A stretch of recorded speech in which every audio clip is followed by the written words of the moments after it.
So you testified in that case, and I guess you actually testified in 3 major trials. Correct. How did it feel to keep getting up on that stand over and over again? And did you really have a choice in that matter, or was it part of your cooperation with the FBI? Well, it's probably both. The part of your choice at that point, unfortunately, you have no choice. You can't say, I don't want to go. It's just part of the agreement that you're making. And if they tell you you're going to appear at the next 100 trials, you have no choice. So you don't have a choice. Would I choose not to go? Absolutely. You know, it's not a great feeling at all. I had recently spoke on our podcast, the NBA and the Button Man. We did a series of them. I recently spoke about watching a Netflix show about Tommaso Busquetta called Our Godfather, mostly by his children and his wife. And before I had to go to that big trial because I felt sick. I can't explain it. You know, just it's a sickening feeling. And he was a guy who went where they made a special courtroom where I think there was over 400 or 500 defendants, and he had to go and testify.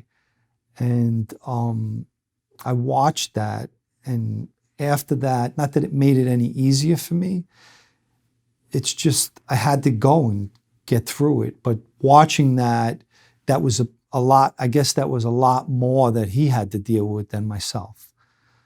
And, you know, you have no choice. I just had to go. So you testified at these 3 trials. Correct. And ultimately, in all 3 of those trials, were the defendants found guilty? Correct. How many years did all the guys get in these trials?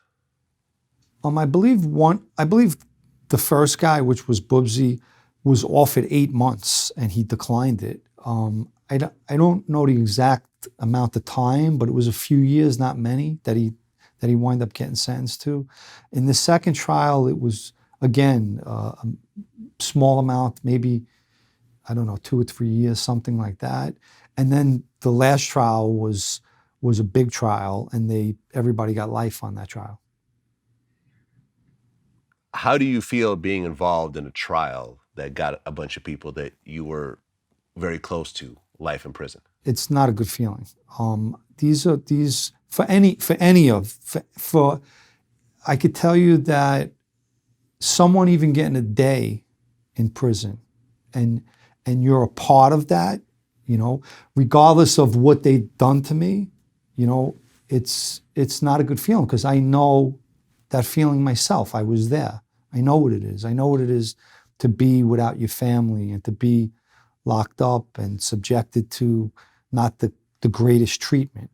What I do have to say is we all pick our lives, and you have to take responsibility for what you do in this life, you know. And it's unfortunate, but it is part of the life. Death and prison is part of Cosa Nostra, 100%. And no, it was not a good feeling, and it never will be a good feeling, and it was never a feeling of satisfaction or revenge. Like I say, it's not a good feeling at all. You know, I don't want to see a person spend one hour in jail. Well, during this whole time, you had FBI protection? Correct. You mean once I walked in, obviously, yes.